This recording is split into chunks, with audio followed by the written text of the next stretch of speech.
On air മീഡിയയിലേക്ക് സ്വാഗതം. ഒരു രാജ്യം ഒരു തെരഞ്ഞെടുപ്പിന് കേന്ദ്ര മന്ത്രിസഭയുടെ അംഗീകാരം. 2024 ലോക്സഭാ തെരഞ്ഞെടുപ്പിന് മുന്നോടിയായി BJP പുറത്തിറക്കിയ പ്രകടന പത്രികയിലെ പ്രധാന വാഗ്ദാനങ്ങൾ ഒന്നായിരുന്നു ഒരു രാജ്യം ഒരു തെരഞ്ഞെടുപ്പ്. രാജ്യത്തെ തെരഞ്ഞെടുപ്പുകൾ ഒരേ സമയം നടത്തുന്നത് ചെലവ് ചുരുക്കാനും വികസനം പ്രോത്സാഹിപ്പിക്കാനും സഹായിക്കുമെന്നാണ് റിപ്പോർട്ടിൽ പറയുന്നത്. പാർലമെന്റിന്റെ ശീതകാല സമ്മേളനത്തിൽ ഒരു രാജ്യം ഒരു തെരഞ്ഞെടുപ്പിനുള്ള ബില്ല് കൊണ്ടുവരാനാണ് തീരുമാനം. രാജ്യത്തെ എല്ലാ തിരഞ്ഞെടുപ്പുകളും ഒന്നിച്ചു നടത്താനുള്ള നീക്കത്തെ അഭിനന്ദിച്ച് പ്രധാനമന്ത്രി നരേന്ദ്രമോദി. ഒരു രാജ്യം ഒരു തിരഞ്ഞെടുപ്പ് എന്നത് ജനാധിപത്യത്തെ ഊർജ്ജസ്വലമാക്കുന്നതും എല്ലാവരുടെയും പങ്കാളിത്തം ഉറപ്പാക്കുന്നതുമായ സുപ്രധാനമായ ചുവടുവെപ്പാണെന്നാണ് അദ്ദേഹം എക്സിൽ കുറിച്ചു. ഒരു രാജ്യം ഒരു തെരഞ്ഞെടുപ്പ് അപ്രായോഗികമെന്ന് കോൺഗ്രസ് ദേശീയ അധ്യക്ഷൻ മല്ലികാർജുൻ ഖർഗെ. മുൻ രാഷ്ട്രപതി രാംനാഥ് കോവിന്ദ് അധ്യക്ഷനായ സമിതിയുടെ റിപ്പോർട്ട് അംഗീകരിച്ച കേന്ദ്ര മന്ത്രിസഭാ യോഗ തീരുമാനത്തോടെയായിരുന്നു ഖർഗെയുടെ പ്രതികരണം. ഇപ്പോൾ നടക്കുന്ന രാഷ്ട്രീയ വിവാദങ്ങളിൽ നിന്ന് ശ്രദ്ധ തിരിക്കാനുള്ള കേന്ദ്ര സർക്കാരിന്റെ ശ്രമമാണ് ഇതെന്നും നടപ്പാക്കാൻ പോകുന്നില്ലെന്നും അദ്ദേഹം പറഞ്ഞു. ഒരു രാജ്യം ഒരു തെരഞ്ഞെടുപ്പ് ഇന്ത്യയിലെ ഫെഡറൽ വ്യവസ്ഥയെ നിർവീര്യമാക്കുമെന്നും കേന്ദ്ര സർക്കാരിന് സർവാധികാരം നൽകാനുള്ള ഒളിപ്പിച്ചുവെച്ച അജണ്ടയാണ് ഈ നിലപാടിന് പിന്നിലുള്ളതെന്നും മുഖ്യമന്ത്രി പിണറായി വിജയൻ. സംഘപരിവാർ നീക്കങ്ങൾക്കെതിരെ രാജ്യത്തെ ജനാധിപത്യ സമൂഹം മുന്നോട്ട് വരണമെന്നും മുഖ്യമന്ത്രി ആഹ്വാനം ചെയ്തു. ഇത് ഫെഡറൽ സംവിധാനത്തെ തകർക്കുന്ന രീതിയാണ് കേന്ദ്ര സർക്കാർ അടിച്ചേൽപ്പിക്കുന്നതെന്ന് പ്രതിപക്ഷ നേതാവ് VD സതീശൻ പറഞ്ഞു. ഇത് ഇന്ത്യൻ ജനാധിപത്യത്തിൽ പ്രായോഗികമല്ലെന്നും ഇത് രാജ്യത്തോട് തന്നെയുള്ള വെല്ലുവിളിയാണെന്നും വാർത്താക്കുറിപ്പിൽ പറഞ്ഞു. മലപ്പുറത്ത് എംപോക്സ് സ്ഥിരീകരിച്ചു. എംപോക്സ് ലക്ഷണങ്ങളോടെ മലപ്പുറത്ത് ചികിത്സയിൽ ഉണ്ടായിരുന്ന വ്യക്തിക്ക് രോഗം സ്ഥിരീകരിച്ചതായി ആരോഗ്യ വകുപ്പ് മന്ത്രി വീണ ജോർജ് അറിയിച്ചു. ദുബായിൽ നിന്നും വന്ന 38 വയസ്സുകാരനാണ് എംപോക്സ് സ്ഥിരീകരിച്ചത്. കേരളത്തിൽ ആദ്യമായാണ് എംപോക്സ് സ്ഥിരീകരിക്കുന്നത്. ഇന്ത്യയിലെ രണ്ടാമത്തെ കേസാണിത്. ഈ സാഹചര്യത്തിൽ മറ്റു രാജ്യങ്ങളിൽ നിന്നും കേരളത്തിൽ എത്തുന്നവർക്ക് രോഗലക്ഷണങ്ങൾ ഉണ്ടെങ്കിൽ ചികിത്സ തേടണമെന്നും ആരോഗ്യ വകുപ്പ് മന്ത്രി വീണ ജോർജ് നിർദ്ദേശിച്ചു. ഏതെങ്കിലും രീതിയിലുള്ള ലക്ഷണമുണ്ടെങ്കിൽ ആരോഗ്യ വകുപ്പിനെ വിവരം അറിയിക്കണമെന്നും മന്ത്രി അഭ്യർത്ഥിച്ചു.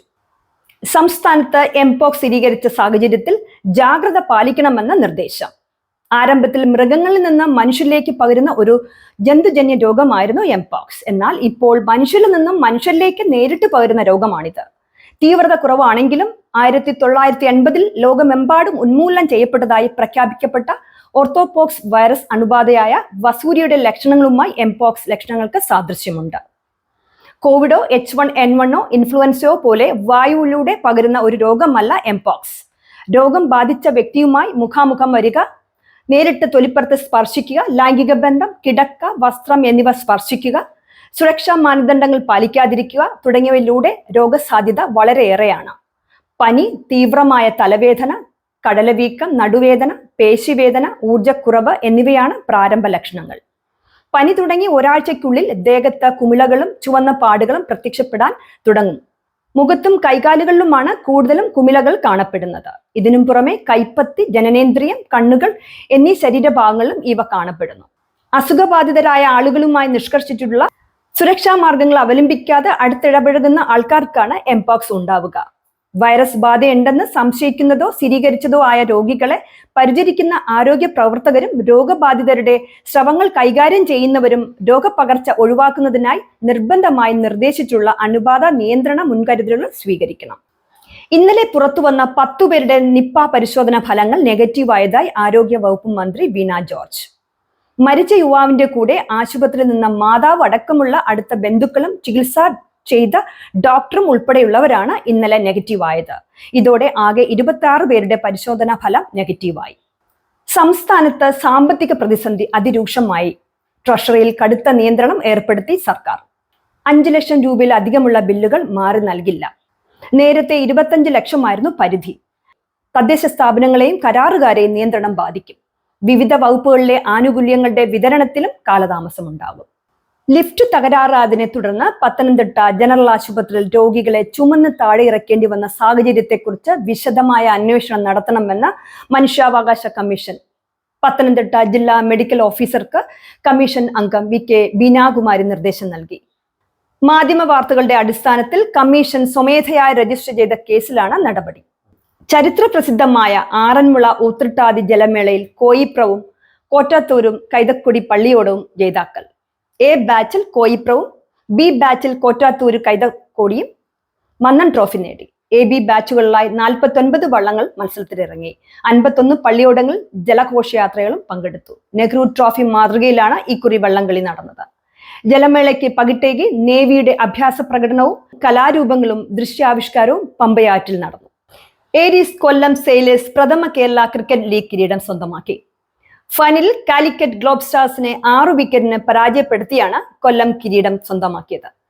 കാലിക്കറ്റ് ഉയർത്തിയ 214 റൺസ് വിജയലക്ഷ്യം കൊല്ലം 19.1 ഓവറിൽ 4 വിക്കറ്റ് നഷ്ടത്തിൽ കൊല്ലം മറികടന്നു.